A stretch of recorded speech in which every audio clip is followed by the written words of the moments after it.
Welcome, everybody, to Season 3, Episode 8 Hey, yo! of Generationally Speaking. I want you to know that if you, I don't know if you can see, Kevin, can they see this? This is my line. Here's what it says. It says highlight. See this highlight right here? It says Brad screws up intro. That's what I work with. I did write that. Okay, so there you go. So anyway, man. this is Season 3, Episode 8 of Generationally Speaking. My name's Brad. I'm the lead pastor here and the resident boomer. And this young gentleman to my right is Jordan Chitwood, our online pastor and one of the resident millennials. We are chock-filled with millennials in our office. We're so advanced. Yes. We're so advanced. We're all over it. Hey, Linda, good That's to see because you. they work cheap. Yeah, we do. Our interns, we call it fart time at the church. Full-time, part-time pay. Nicole Wiley, good to see you. Have you never heard that before? I have not, but I really like it. Pastors are part-time pay. Yeah, exactly. Full-time work, part-time pay. Well, Hey, everyone, thank you so much for joining us. Like Brad said, it is episode 8 of this season where we've been able to wrestle with a lot of different topics, such as marriage and talking about cancel culture and all the fun stuff that gets wrapped up into. And then is Jesus the true Messiah? Was actually our most previous episode. That was a fun one. That was good. If you haven't seen that one, I'd go back and watch that one. Yeah, go listen to that because we talk a lot about some of the evidence pointing to Christ historically and biblically. They're all good. I could watch them all. Yeah, we're pretty entertaining. We're pretty entertaining. I'd say we're the coolest guys we know. The ones we know, yeah. Tonight we're going to be talking about burnout. And this is a topic that I think, especially in the day and age that we are in, the culture we're in, I think it's a huge conversation. Yes. I was actually going to ask you. So for those that aren't aware, we'll just define burnout real quick. Burnout is basically a state of emotional, physical, spiritual, mental exhaustion, okay, by excessive and prolonged stress. This could be in your career. This could be in your relationship. This could be in your hobbies. This could just be you feeling drained, right? Basically. And then that feeling impacts the rest of, other areas, your mental, physical, emotional. Everything. Okay. I was going to ask you, prior to COVID, okay, had you personally, because especially burnout's kind of a mental health topic. Right. The boomer generation doesn't struggle as much with mental health. But for you personally, had you experienced a time in your life that you would say, I was burned out either in this career or this job, or was it not something prior to COVID that you'd even really thought about? I would say for me, there were times that I felt exhausted and burned out, but it was not to the degree that I see it happening to people today. Okay. In other words, it may be an afternoon that, man, I am just so exhausted that I just need to shut down for a couple hours, and then I was fine. Sure. So it wasn't like, I've watched people burn out that, they've lost careers, they've lost marriages, they've lost, I've read stories of people who are just shot for a year. Mm-hmm. I haven't even come anywhere near that, but there's been times that you think, man, I just got to have a break. I can't think about this any longer. Ooh, can I ask you a personal question Sure. based on, so you just talked about marriage and then divorce and whatnot. We've talked about marriage, and you've even opened up about your divorce, your first marriage and whatnot. Do you know if within that relationship, you would have said, yeah, that was me being burnt out or my ex-spouse being burned out, and that's part of what led to the divorce, or was it just other issues? I think it was mostly other issues, but there was some burnout of life in general, if that makes sense. Yeah. I don't know if it was stress and see, I think that's one of the things. Maybe we'll talk about this later, but the difference between a boomer mindset and a let's say a millennial mindset is, I don't know if we would say burnout was a mental thing or a stress-induced thing. It was more of, I'm just doing too much. Oh. Okay. And maybe we just didn't have words for it. Okay. It might be, but I would say my generation would say, yeah, it's burnout because we've done too much. We're known for the workaholic generation, Sure. And things like that. So, and that's how I always looked at it. It wasn't until recently that I even put stress in, and I'm sure it causes stress, but we would always say that, hey, this is just because I've worked too much. I need to take a break. Sure. Hey, Jerry asked us a good question. Jerry says, does burnout happen more often now, or did we just not talk about it out loud as much before? And this is something I think I know the answer to. You answer, because this is your generation that I think they're hitting on back in previous years? I think it's both. Okay. I don't think we had words for it. Okay. As much, so we didn't understand some of that. But again, my generation is one of those that you pull yourself up from the bootstraps. You just get on with the life. You just ignore it, right? To a certain degree, which I think is unhealthy. But there's also some. There again, it walks that middle line, right? Of that. It's a fascinating topic because as I think about it, and I think especially since COVID, I think it's been so evident that to Jerry's point, now it's just, talked about all the time. Yeah. That like since COVID, I feel like burnout has increased so much. And here's what I'm afraid of is that we almost use it as an excuse. Again, oh, absolutely. And so I think there's times you say, well, I'm just burned out because, I'm lazy. Sure. and I don't want to suck it up, Right. Or even what I would say to that too is some people look for the perfect job where they love every aspect. Everything's got to be perfect. Or the perfect marriage where they love everything about their. It's why I can't stand when they say find the one. Yeah. It's like, what does that mean? Yeah. Like find someone that loves God, loves others, and is willing to put in the work. But exactly. You can't find the perfect modeled, thing, and then use that. Well, man, I just hate my job. No, you hate parts of your job, and that's okay. Yeah. I set up the cameras today. I hate parts of my job. Right. I got to deal with a bunch of millennials in the office. I know. We're awful. Steve, how are you going to answer that question, though? You said that you thought you had the one that you just asked about. Oh, about Jerry's question. Does it happen more often now, or did we just not talk about it before? Yeah. Well, I was going to say I think that it happened pre-COVID just as much, except for two things. One, you didn't talk about it. Right. But two, I would argue, I don't know if your generation let it lead to a fallout. Like your generation didn't really get, like for careers, my generation, if we get burned out, we just quit. And not every person that's a millennial. Did you see that as a boomer? No. Yeah. No. So that's why I was and I think that's part of it. And I'm not sure it was healthy, but I think part of it was even when you're burned out, it's almost like what Steve Harris said here. I feel like boomers and up to Gen X, we were taught to just do it. Right. Work hard now and play later mentality. Right. And that was just it. We didn't have the expectation of anything. This is the way it was. Sure. And so you did suck it up and just do that. Sure. Now, I have been accused of being a workaholic and my wife also, and that's just how we are. And I think I said this on the last podcast when Trevor was here. That was the Sunday thing. Anyway, is that our honestly most of our kids caught that. Yeah, we taught them how to be workaholics. Sure. And that's the thing with millennials is one, yes, your kids are the exception. Right. What millennials have started to value, and something we've talked about with my generation, is we valued pursuing your passions, not just pursuing the pay. Like, hey, if it pays the bills and it's a consistent paycheck, I mean, that's why my, grandparents they're like, hey, we're going to stick. And they liked their job at GM and their job, as an engineer and whatnot. But there's a lot of people who are like, oh, I've been here for 30 years. Like, man, the job's okay, but, it gives me my retirement. My generation cares so much more about a lower paycheck, which we joked about fart time. I'd rather make less money working at Crossbridge than more money working at Panda Express, That was we were talking about that the other day when we saw the advertisement. But it's just one of those things where when we're talking about burnout, and like we said, the topic for tonight is spiritual, emotional, physical burnout.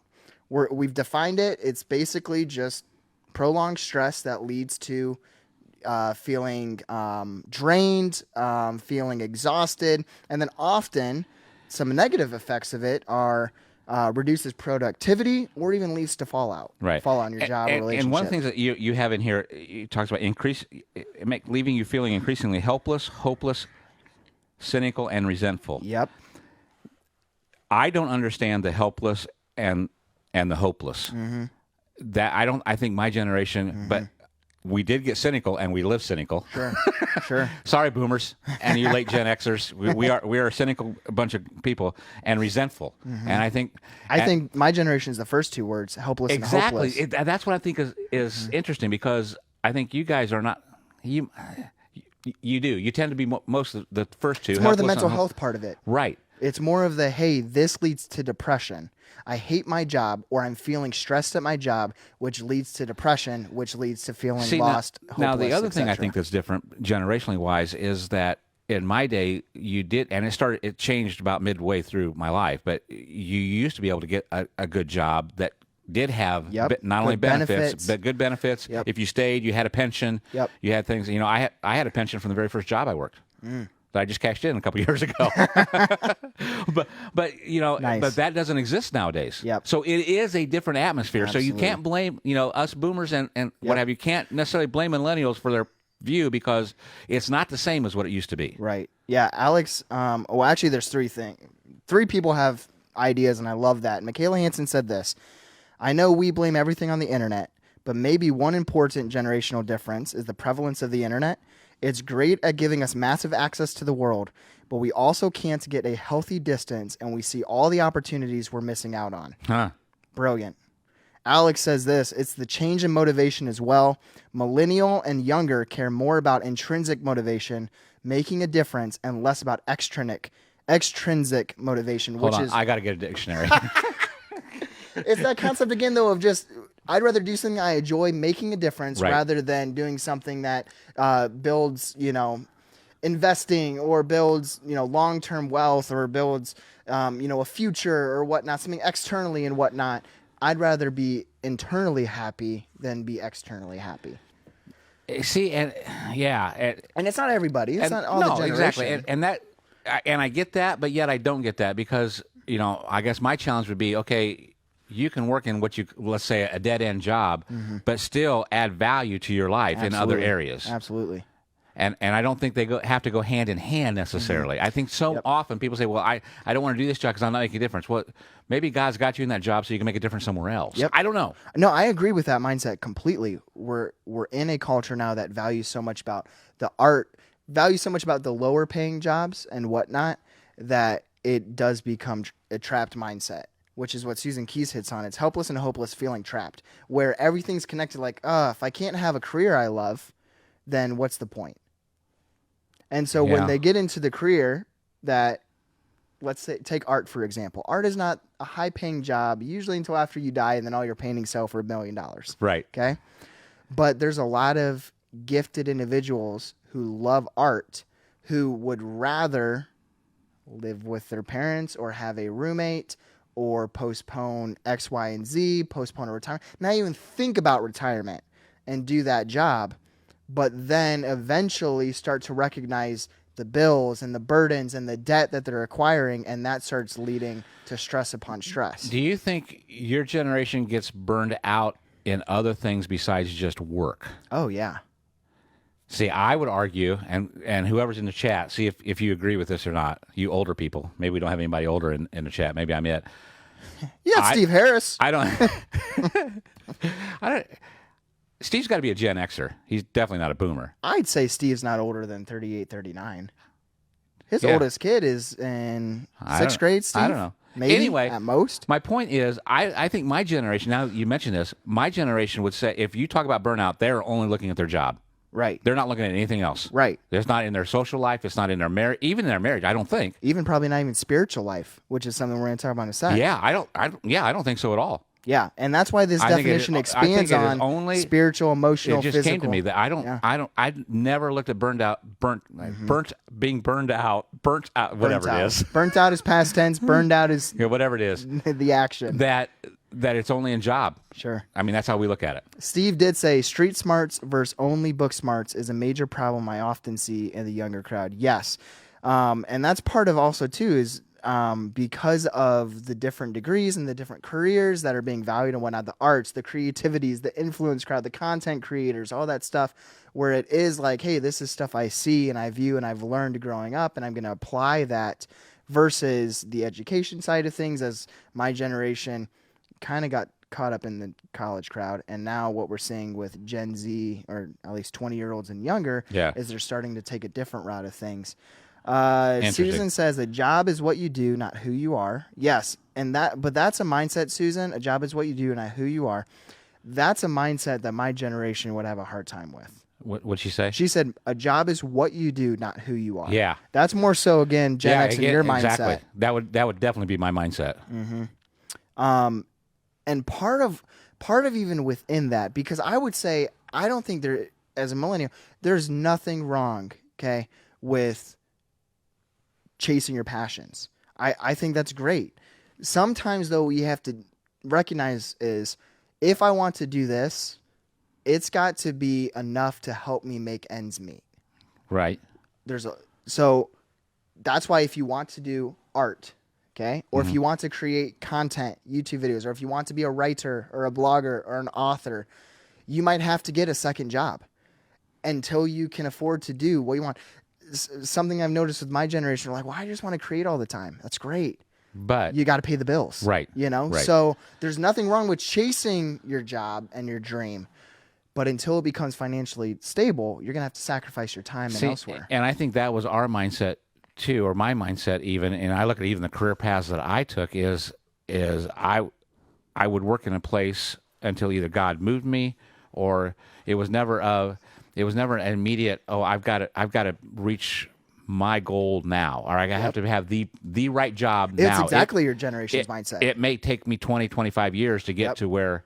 Yep. And that's exactly how God worked it in my life anyway. Yeah, well, even within our culture and how everything is now on demand for everything. Yeah. Think about opening up the internet on your computer. Do you remember the first computers? How long it used to take to load and turn on the computer? Well, we even talked about internet. You don't even remember dial-up internet? You didn't even know what dial-up internet was. Same concept. And it's the idea that, like, now if you don't have 500 upload speed, 500 download speed, and you're like faster than a snap, you get frustrated. Well, it's the same thing with our careers. Same thing in our relationships. It's why divorce continues to become an issue, because we want instant perfection, instant gratification. Right. Oh, they messed up once. Yeah. And so, couple of things. Reading more comments. We haven't even gotten to the outline, which is great. But it's great because everyone keeps sharing. Yeah, and thoughts. it's great stuff. So Alex just shared. It's not even making a difference. Did anyone here just hear the dial-up tone in their I head? know, that was what Alex awesome. said. Alex shared earlier, it's not even making a difference, but it's also just finding a place where you feel valued. Being treated like a person who is a part of the team versus another cog in the machine or on the assembly line. And that's another generational difference. Yeah, but see, I totally agree with that statement. But that actually happened, even like in the first job that I was in, is that I worked at Kmart Distribution Center out here. Out of I didn't go to college, went out of high school, and this was like.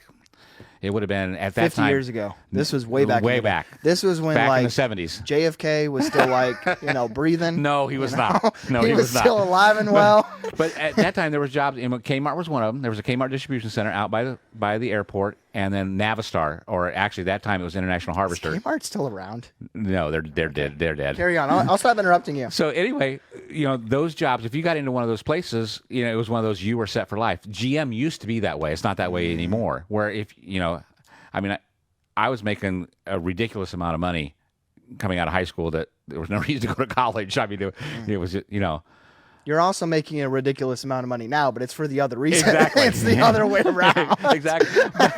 But my point is that I can remember back then working for there. It was you were nothing more than a number, a cog. There wasn't a lot of appreciation. So even in my generation, there was some of that happening there too. Sure. What Alex said, I think that's brilliant. Yeah. Nicole Wiley said, I think some generations place their identity idols in their success, career, impact, and younger generations in themselves or outside of work.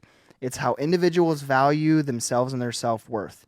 It seems to be most evident in how each generation answers the typical, what's new with you? How have you been? So pretty much what she's hinting at is some generations place their idea in career success, others in individual success. Oh, yeah. That's brilliant because that is the case.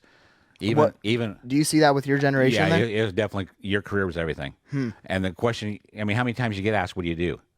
Me? We did all the time. Yeah. That was the big thing as well. What do you do? I rarely ever tell people I'm a pastor because that question never comes up. Yeah. Yeah. Yeah. Like I'm rarely asked, what do you do for a living?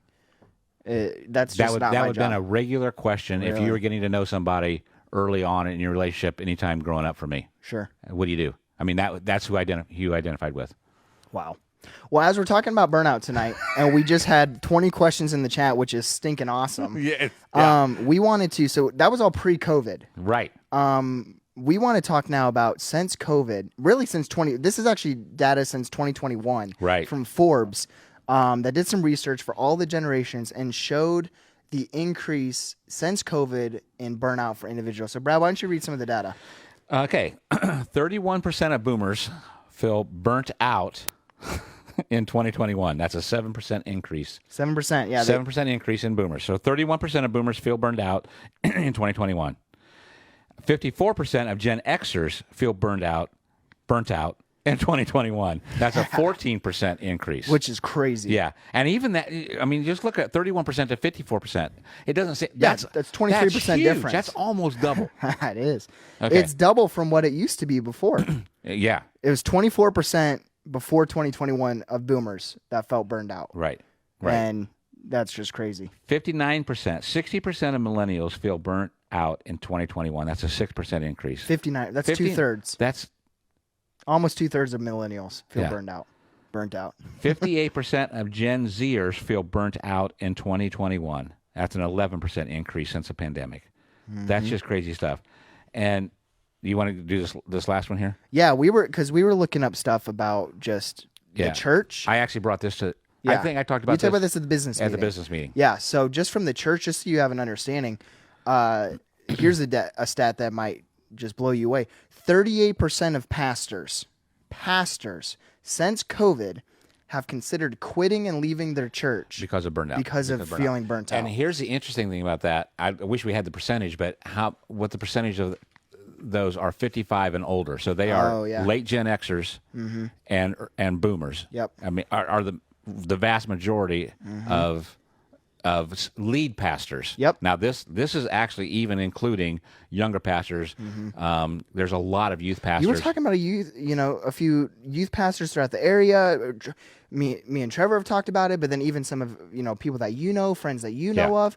It's happening all throughout the church, even on a spiritual level, right? A work level, a relational level. It's crazy. It's nuts. But this just shows you that the pandemic has made everything obviously worse than what it has been. Yeah. Why do you think that is? Or do you want to wait to answer that till we get to? No, my off the cuff, the first thing I think of is because we're lacking community. I think that's a big one. I think lacking community is a big one. I think, again, the mental health part of it, the fear and anxiety of the pandemic has played a role in all areas of life. Right. And so if, from a career standpoint, if your boss or if you've lost employees and so you have to work more because of that, right, or if your boss or your business has not handled the pandemic in a safe way that you've felt, especially for my generation, or vice versa. I mean, sure. The division that you have in even workplaces of, okay, I don't want to wear a mask, but I have to wear a mask. I want to wear a mask, but they're not making me wear a mask. Either side of that. You stop loving your job again. Now you go to your job, and now there's this dissension among. So now there's even chaos inside the job. Yep. Which is more division. So why do you want to go? And then, of course, during the last 3 years with politics, just happened to be during COVID as well, and that's created more division. It's a perfect storm. Yep. So why do you want to be around that? And then, so what a lot of people do is they withdraw, they isolate themselves, which makes it worse. Which makes it even worse. And then that leads to the community part of it that you talked about. Exactly. And what I've noticed, especially today, and this is something you and I have talked about, is people are emotionally, physically, and I would say spiritually exhausted. Right. There's been people like that before COVID. Sure. But there's been times you and I have said that since COVID. Right. Where we're exhausted. Well, and part of that, and speaking for myself, as part of it is, you try to make a plan. And you think this is, how many times we joke about this now. How many times have we talked about trying to make a plan? We make a plan, and we just said tonight, if we can just make it through Easter. Yep. Before it was Christmas Eve. Before we can just make it through Christmas Eve. And so. Before that was, no, not Thanksgiving. It was October where we did S'more Fest Yeah. or Trunk or Treat, and then S'more Fest in September. Yeah, it's just you just think, okay, it's got to get better. It's got to get better. It's got to get better, and we're going to break through it sooner or later. And you just keep hitting wall after wall after wall, and you just think a new variant comes out. Oh my gosh! A new political stance. Yeah. A new situation. And one of your friends goes off the deep end and think you see something they posted on Facebook or Instagram. You think, oh my gosh! Now a family member says something. Exactly. Or illness happens, even if it's not COVID, but your family gets sick, and you're just like physically exhausted at that point. You just can't. It's the last straw. It's one thing. It's the domino effect. Exactly. And so that's why numbers have increased so much for suicide rates, for anxiety, for depression, and then for burnout. Susan says this: Gen Xers, we're at an age where we have kids to manage, middle of our careers, stress, and aging parents to worry about. No wonder burnout is up. Yeah. And that's what's crazy because Gen Xers, they were the highest one, right? Yes. 59%, but they were also the highest increase, all because of what Susan was just sharing. Yeah. Because especially Susan with her 2 boys, with sports and the sports they're involved in, how crazy were the mandates with sports and then with school and then your spouse and she's married and then her careers and jobs. And then dealing with the kids who are also stressed and what have you. And then and that's aging parent thing. I'm just warning you, anybody that's out there, and we've been dealing with this for the last 8 years, and it's probably the highest stress thing that we have ever done. Right. Of dealing with our parents. Yeah. And it's just it's ugly and it's scary and it's awful. It's exhausting. It's exhausting. Yeah. Steve says this. Unfortunately, many across many different generations are taking the easy road by doing less and less. This puts more onto the plate of those willing to do the work. Let's stop there for a second because I want to ask you a question. Because this is actually something we had talked about. The easy work. Okay. Do you think that people who start doing less and less or isolating or pulling away or shutting down or burning out, do you think that they know it's doing what is easier versus fighting the good fight? I think some of them do. Mm-hmm. I will not paint with that big a wider paintbrush. Sure, that was an absolute. Yeah. Sure. I think some of them do, and it is a point. And I think that's.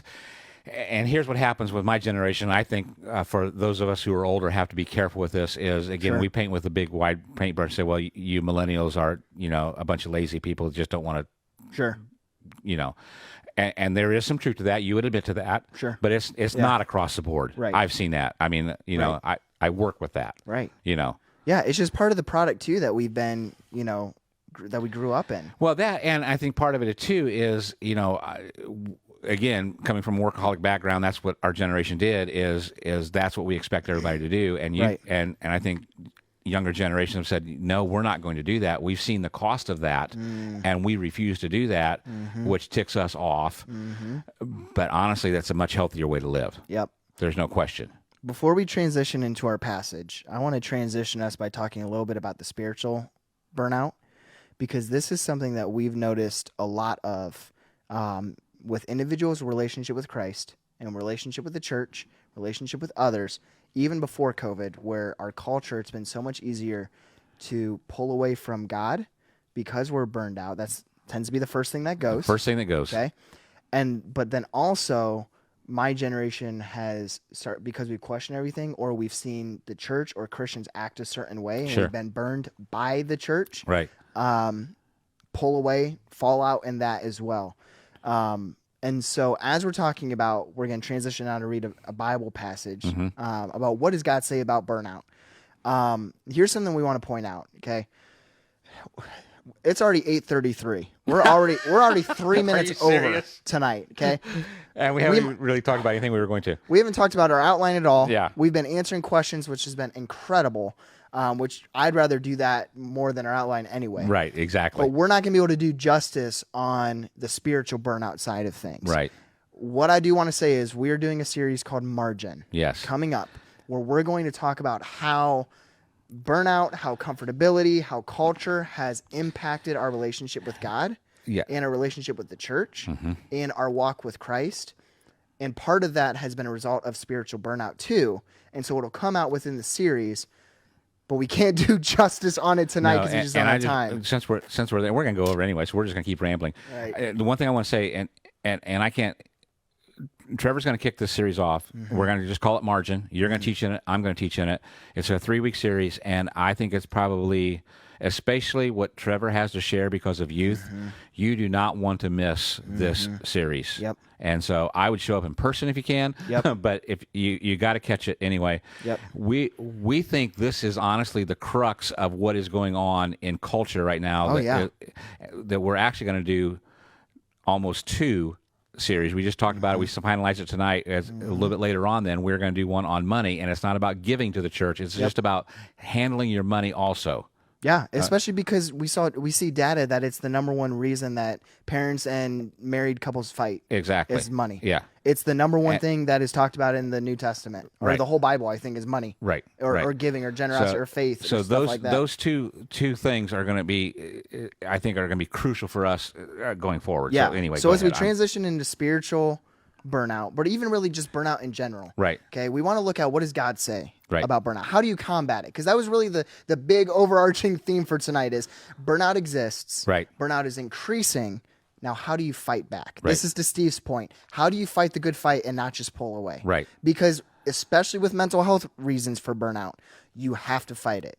You can't, if you don't fight it, it will lead to, it is a byproduct of depression often, or it leads to depression. But there are things you can do. So, Brad, why don't you read, or no, do you want me to read the passage? You do whatever you want to do. I'm going to read this passage from Exodus 18, okay, just to give you some background of what's happening. Okay, Moses has just led the Israelites through God out of Egypt, okay? He is now in charge of, I think it's over 1 million Israelites, okay? Hundreds and hundreds of thousands of people. He is the sole leader for these people, okay? He's getting exhausted. He ends up going to his father-in-law, Jethro, okay, talking to Jethro about all of this fun stuff and all of this, whatnot that's going on, that's happening. And this is what Jethro says. Exodus 18, verse 17 through 18. Moses' father-in-law replied, "What you are doing, Moses, is not good. You and these people who come to you will only wear yourselves out. The work is too heavy for you alone. You cannot handle it alone." Yeah. And so then he later goes on in the next passage to say, hey, go appoint people to work under you to help you lead, or else you will burn out. And sets up a total system, which we talked about in habits. The judges and habits and whatnot, to help people lead. Huge. Under, his supervision. Yeah. Because before he was doing all the work. It was kind of like how you were the workaholic. Moses was the first workaholic. He's got it. And one of the things that clicked in me when I read this verse was, how many times have we realized that, man, you get frustrated. I feel like I'm doing it all. I've got to do it all. And one of the reasons why we do it all is because we don't delegate. Yep. And we don't delegate because they're not going to do it right. That's good. That's good. And we're a control freak because, if I don't do it, it's not going to get done right. You know what? That has been one of my big things. And I've gotten to the point that you got to say, you know what? If it doesn't get done exactly the way I do it, it's okay. Whoa. That is a hard place to get to. That hurt a little bit? It did. Yeah. Yeah. It's okay if it's not done exactly how I would do it. It's tough to get there. Yeah. I'm telling you. Yeah. And it's one of those things, too, is you're taking a risk. Sure. And with any of that. But then especially with burnout, if you're an individual who's taking next steps to combat it, so Moses is in a place of leadership. Okay? Right. So one of the things he needed to do to combat it. And responsible to God. Yep. And being responsible to God is he needed to appoint people to help him out. Right. Okay. This can be similar if you're not in a place of leadership, can be similar in like, you might need to reach out to friends or reach out to people or bring your community in or be a part of a community to walk with you in your depression, your anxiety, your workload. Maybe you're a single mom. Maybe you're a single dad. Maybe you're in a marriage and you're just having a tough time and need a date night and you need to have someone come alongside you. Right. We have over 35 people at Crossbridge right now that are in quarantine for COVID. Right. Okay. It has been so incredible to see our community provide dinners, provide meals. Marissa and I, just got over COVID. We had dinner every night of the week the last 2 weeks because of DoorDash gift cards and meals. We have 2 families that we know of that have meals taken care of. It's one of those things, too, is if you're feeling exhausted, okay, in order to combat the burnout, whether it's spiritually, emotionally, mentally, or physically, just like how Moses was required by God through Jethro, bring in a community. Right. This is what it goes down to. And I tell you what, again, it goes back to community because you want to isolate. You want to, suck it up. I want to do this on my own, or no, I don't want to be bothered by people. But it's not going.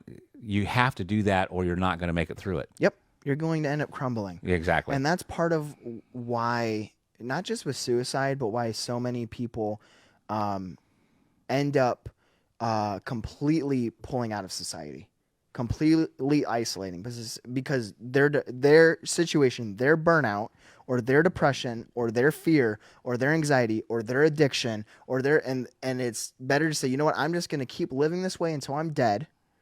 I'm going to take my life, or I'm just going to be completely miserable. Yeah. Okay. God doesn't want you to live that way. No, that's no way to live. No. And so here's what we're going to do. I'm going to share one idea, and then we're going to walk through just a couple ways to combat burnout. And then we'll see next time we might do a part 2, because the chat's popping. Susan suggested a part 2, and we could talk about this forever. Sure. Here's what I want to share. And this is kind of some encouragement, but also a bold declaration and a truth. Write this down. Think about this. Your calling is compromised when you don't combat burnout. I feel called to be a pastor. Right. If I do not address my burnout, my depression, my mental health, my struggles, or even areas in the workplace that there might be tension. Right. Okay. My calling, what I'm doing, even though God has called me to be here and it is God ordained, the negatives can what did I say? Can compromise that. Right. If I don't attack it. And derail it.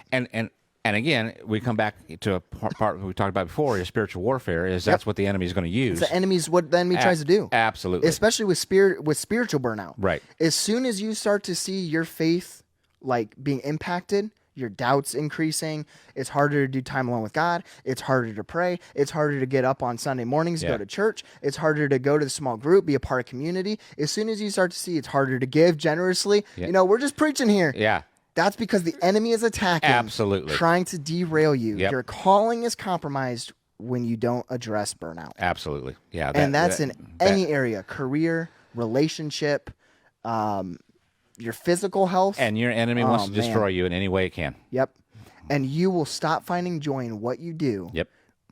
If you don't combat and attack burnout. That's good stuff there. So, yeah. To end the night, why don't we share a few next steps for people who want to combat and attack burnout? Yeah. And we talked about this a little bit at the very beginning of the year as we did that 2-week series about one is just creating habits. Hold on. Yeah. We got an amen in the chat. Oh, no kidding. Not really, Wow. but Jerry Rusk said, "That's good!" Exclamation point. That's the closest we get to an amen. That's as good as an amen. All right, right do you there. even remember what you were saying? I have no idea. Okay. No, we talked about habits. Yep. And that's one thing, Establishing is healthy habits. Yep. And here's what I've noticed with myself. I said, you know what? Quiet time alone, what have you. I decided I've got 4 things that I pray for every day. And I said, I'm going to... You had to count to make... when you looked up this guy, did you have to make sure there were 4? Yeah, I think there might be 5. But anyway, let's just say 4. So there was 4 things I said, I'm going to pray about them every day. These 4 things.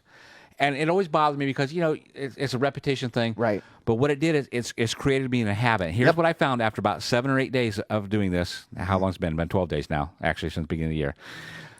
13. 13. Let's see this one. So what I found is that those 4 or 5 things I said I'm going to pray for every day, they become more complex. So I love that. This person that I'm praying for, I love that. Now I'm praying for specific things for them to reach out for in a day. And I'm thinking, I didn't see that coming. I love that. And again, it's creating habits and saying, this is what I'm going to do. Yep. No matter what. Yep. Even when I don't feel like it. Yep. And I'm telling you, it's changed everything. And establishing healthy habits to combat burnout, just really in anything, is brutal for the first few days. Yep. But once you get through that hump period, that first, I would say even the first week, yeah, it's night and day different. It's like 100% easier. Yeah. And you've challenged us, I don't know how many times from the stage of praying, for a half an hour, 10 minutes. Yeah. And it's just incremental. So even like reading scripture, I read for 5 minutes a day. I do really well for a while. I decided what I'm going to do is I go up to YouVersion every day and I do the story of the day. The story of the day. Aren't those so cool? Somebody from whoever knows from, and it has been, it's literally taken me 3 or 4 minutes to walk through that. and it makes me hungry to keep on You're going. establishing that healthy habit. Exactly. To combat burnout, to be the healthiest version of myself this year, I'm going to establish a healthy habit. That's awesome. Number 2, here's something we were talking about in the office before. And this is what we're going to talk a lot about coming up in our margin series and things like that. Sometimes you have to cut back on good things in order to do great things. Correct. Sometimes you have to cut back. You have to give up some good things in order to do great things. And that's part of where some people who are considered workaholics or way too busy, they're doing a lot of good things and they're getting exhausted and asking the question, well, why? How is doing 5 book clubs a bad thing? And let's hit home for just a minute here. Let's go to sports. Okay, yeah, that's good. This is, kids, we have an example of an 8-year-old kid that is in a travel soccer league that practices 3 times a week. Mm-hmm. At 8 years old. At 8 years old. Mm-hmm. And my guess is people who, and they're saying, well, you know what, he'll miss out. I know another family that's very close to home who wants to do multiple sports with a child who's very young, and it's because, well, he just loves it so much. But sometimes we even, and it's true. That's a good sometimes those are good things. This kid loves sports. There's no question. But you know what? That. He can't decide what's healthy or not for him. We have to step up as parents and be, as Trevor would say it, this is all Trevor, advocate for the child, because that child doesn't know that he can't do it all. We are establishing a habit in them that they can't rest, they can't recoup. It's healthier for them not to do some of those things. Yep. And what happens is, in these parents, I'm just calling you out because I see it constantly, is that you're going to cut something out, and the first thing you cut out is everything spiritual. Yep, that's usually the first thing that goes. You're more worried about your kid going to a basketball game, a soccer game, a football game, whatever they're playing, but you don't, well, you know what, we're going to take Sunday night youth group off. I'm a little more worried about his spiritual life than what I am his football career, because he's not making it in the pros. Oh, did I sorry. Our viewership just went from 14 to 11. We just lost 3 viewers. I might have gone a little too far there. Yeah, that's so good. But we just got like 7 likes and hearts and crying faces, so I'd say that's pretty good. I'm telling you guys, we've got to refocus ourselves to the Spirit of God and what God is calling us to.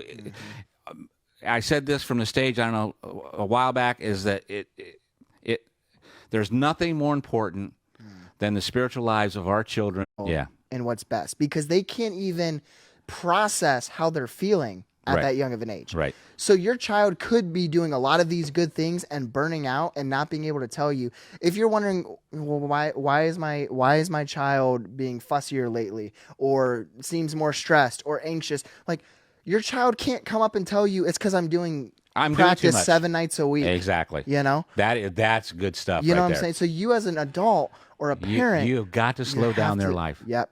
And a lot of times, you've got to slow down your own life. Absolutely. Because as an adult and whatnot, what you start to recognize is, if you are taking your child to 17 practices and games, or not just from the sports side of things, art, show choir, or hobbies, they're all good things. Yep. If you want your child to be great and to be the healthiest, the greatest version of themselves, and as Susan Keys says, Brad 2024, okay? You need to put your foot down. Yes. If you can't control your child, if you can't say no to your child or to your spouse or to your, your coach or your career or whatever it might be, okay, to set up healthy boundaries. Yes. Do your job, do your work, put in the extra effort. And I would say you also have to ask yourself, am I living through my child? Oh, man. You're preaching. You're taking it. Do I feel great because my child is either the stud, or he's going to be this or being this, and you're more important. It's more important for you to feel good about yourself. Oh, did we cut out? It's frozen on my screen. Yeah, I think. Oh, I just refreshed. We're good. Okay. Well, we went down to 7 viewers. I think we did cut out for a little bit. Now we're back up. Hey, we're going back up to 8. People came back to find us. Oh man, I'm not trying to. Good stuff. Here's what I want people to hear is, is I'm not angry. I know you sounded pretty angry. Yeah, I hurt for people. Alex Myers said, "Get this man a pulpit and a backing track. He preaching." So I'm saying though, man, like it's so cool to see the response. Yeah. Except Alex earlier did say Vinny is built like a linebacker. He is going pro. That's his there you go. near Come on. 2-year-old son. Come on. Here's the reality. Number 3, how to combat burnout. Okay. Ask yourself, am I doing what God has created me for? Right. Okay. Set up those healthy boundaries. If yes, then set your life up to succeed. Okay. If you're doing what God's created for you for, or if you're finding ways to serve others and love others, but you're feeling exhausted and emotionally drained, you're not going to be able to be the best version of yourself. Right. So say no to some good things so you can be great. Great. Last thing we'll share tonight. Okay. It's just rest. Yep. Rest. You need to take rest. And one of my very Slow good, down. One of my very good friends, a children pastor down in Texas, way back when we were running, we used to work together, and he said sometimes the most spiritual thing you can do is take a nap. Yep. And that was huge. When you shared that with me, what was it? Not a couple months ago. Remember when I came to your office and I told you, Brad, it was right after my son was born. We had C3 Sports going on every night. Yeah. And I said, Brad, I've had an awful day. Do you remember this conversation? I do, a little bit, And I said, I've had an awful day. Everything seemed to went wrong. Then after my morning was a mess, I went up. I took a shower to try to decompress and reset. I laid in the bed for what I thought would be a 10-minute nap. 3 hours later, I woke up. Yeah. And then you shared that with me. You said your body needed a nap. Absolutely. And you needed to rest. And there's no shame in that. And it took me a long time to get to that point, because I would lay down to take a nap or something, because if I was just tired, exhausted, and it rejuvenates you. And I would at first I would lay there and think, I feel guilty because I'm not doing something. And now, again, some people take that to the extreme. Yeah, and some people take advantage of that too. You got to check that, but and that's one thing we talk around the staff, is that there's times that you just need to go take a nap. Mm-hmm. Well, you even, and this is something you established before COVID, and then in my last staff review, you said, Jordan, start doing it again, of refocus days. Yeah. Where you say, hey, one day a month, you stay away from the office, turn off technology, and just spend a day with God. Yep. Quiet your heart. Yep. That was one of my favorite things before COVID hit. Then COVID hit and things got crazy and we needed to shift our schedules. But when I did that in December and then going into January, like I haven't done it this time because we have had COVID, but gonna do one at the end of the month. It's something. It resets your heart. Just say, you know what? I'm exhausted at the end of the month. Okay, not experiencing burnout, just exhaustion. Right. To make sure it doesn't lead to burnout. Right. One thing I need to do, and I'm so grateful that you allow me to do it, is say, you know what? I'm gonna step back, do a refocus day, and rest. We need you healthy. We need our staff healthy, and if that's what it takes, you think, oh, you're losing a day. No, we're gaining. Yep. That's a gain. Yep. So anyway. Yep. Hey, everyone, it's 8:52. This is the longest one we've ever done. We've never gone this long unless it's a game night. But, man, this was probably one of the best episodes I'd say we've ever had, just from engagement, from questions, from conversations. Yeah. So we might do a part 2. We'll talk about it and see, because... Or if you want to have more conversation, we're happy to do that. Private message us. Email me, jordan@c3fw.org. If you're listening later on in the podcast via Apple, iTunes, Spotify, anywhere, etc., I hope that this was encouraging for you. But the live experience was also really cool. It was really good. Thank you so much for joining us tonight, for being here. You aren't alone. Don't let burnout win. And we'd love to continue the conversation. Stay in community, no matter what the cost. Yep. Well, hey, have a great rest of your evening. We hope to see you not next week. We'll have next week off, but then in 2 weeks, it's game night. You know what we're doing? No. Name That Tune Part 2. Oh, it's going to be It was our most watched video last year. Awesome. So we're going to be playing Name That Tune. It'll be good to have a fun. See, and that's another thing. It's a great fun community time. Great fun community time. Come hang out in 2 weeks. Cool. All right, have a great rest of your night. Thanks, everybody. See you next time.